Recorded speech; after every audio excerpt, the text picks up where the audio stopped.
Mr. President, the committee this year made its first selection for a Young American Medal for Service since 1955. Chosen to receive the medal is Marianne Kingry, one of 3 children of Mr. and Mrs. Vincent Kingry of Saginaw, Michigan.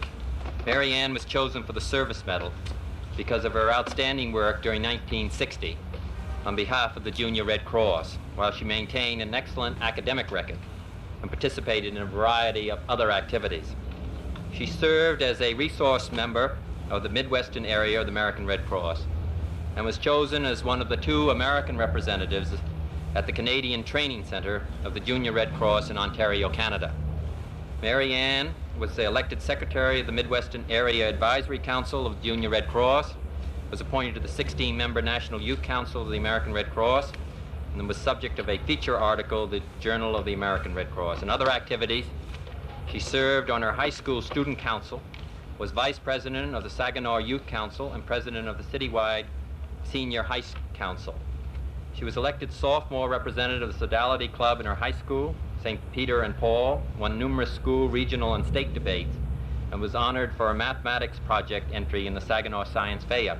Marianne has continued as a member of the Scholastic Honor Society throughout high school. It's an unusual award, as I said, Mr. President. It hasn't been made since 1955. A great deal of study and effort and work is done by the committee to select the proper individual, and she was found to be outstanding for her great contributions to her community, her school.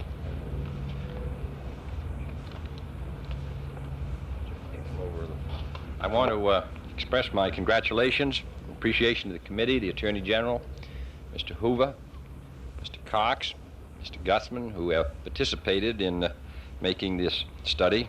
The Vice President recently predicted that we would someday have a woman president. It might be discounted to a degree because he was speaking at a women's college, but I do want to say that it seems to me we got a promising candidate here. Thank you. So that I want to express my great pleasure in awarding this to you, and which is very richly deserved for a whole variety of public services. Thank you, Mr.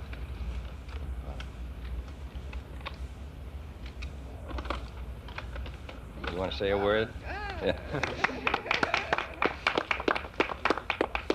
Mr. President, and Mr. Attorney General, and other honored guests who were too numerous to name, I didn't prepare any remarks, but I'd only like to say that, of course, I'm thrilled, and I'm also very humbled by this award, because I realize that in honoring me, you're honoring the countless thousands of other young people who are equally deserving of this award and could very well be here in my spot. There are so many people that go into helping you to win an award like this. There's your wonderful family and an organization like the American Red Cross and people back home at school, your friends. But most of all, there is an administration that would care enough about young people to bestow an award like this.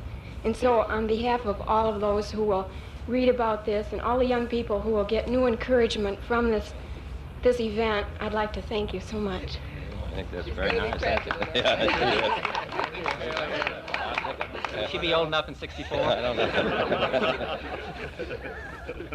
Rushing it a little. Go ahead. Mr.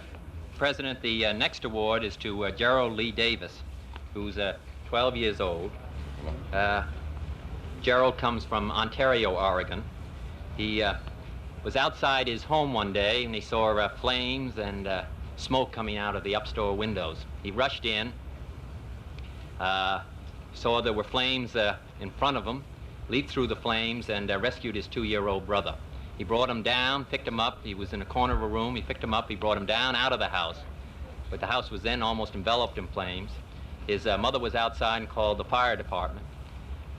He looked around and saw that one of his brothers was still missing, a 4-year-old boy. So he went back in, through the flames once again. His mother came back and they found, searched the rooms, found there was one room they couldn't possibly get to, and still didn't find their brother, knew that he must be in there. So his mother pushed him up. He grabbed hold of the banister, lost all of the skin on his hand, pulled himself up over the banister, went in through the room, still through all of these flames, and brought out his 4-year-old brother, dropped his brother down to his mother's arms, and then jumped down himself. He went to the hospital, where he recovered from these being very badly burned. He was asked at the end of it why he made such an effort, and he said, I wasn't going to lose my little brother. Flames were not going to keep me away from my brother, so I went anyway. Well, we must... And I might say, Mr. President, he said that he didn't understand why he was being called back here, because this didn't have anything to do with it. All he wanted to do was rescue his little brother. Well, I appreciate that. Well, we want to...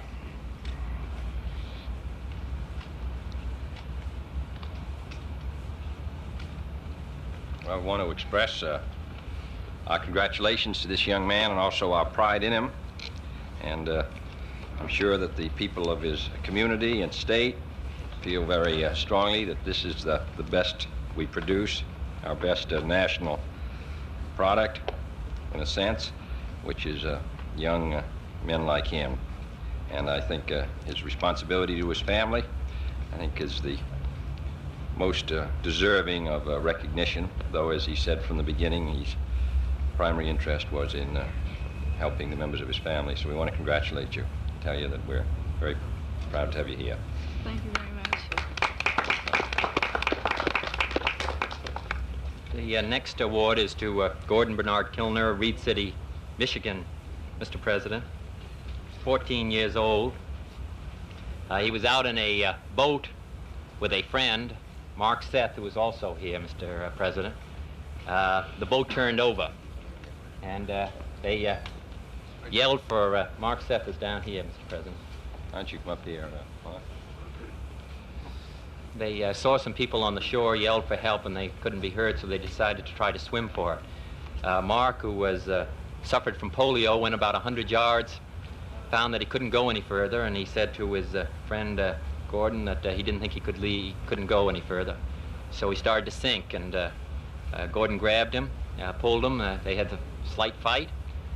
He pulled him for a little while, and then he went under again. He pulled him up again and had him grab the tail of his dog that was swimming along, and that pulled him for a little while. And then for a third time he went under. He couldn't grab his hair because he had a crew cut.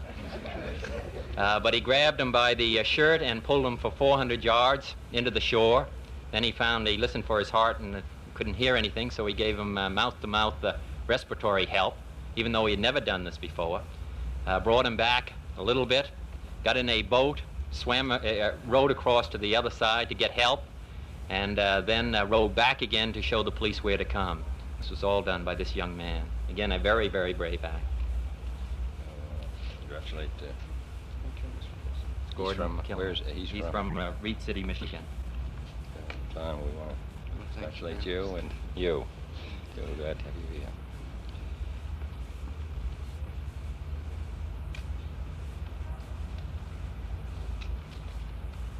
With so much, thanks, Mr. Hoover.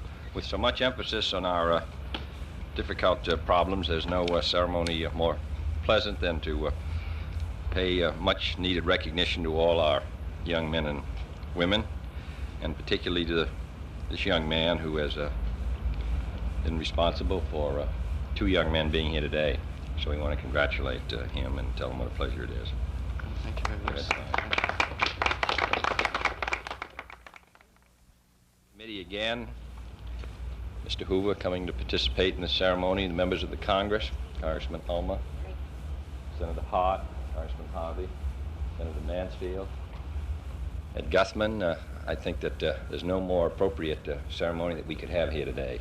So we're glad to have them here, and we hope next year that we'll have other young boys and girls who will be encouraged by their example. So we're very glad to have them.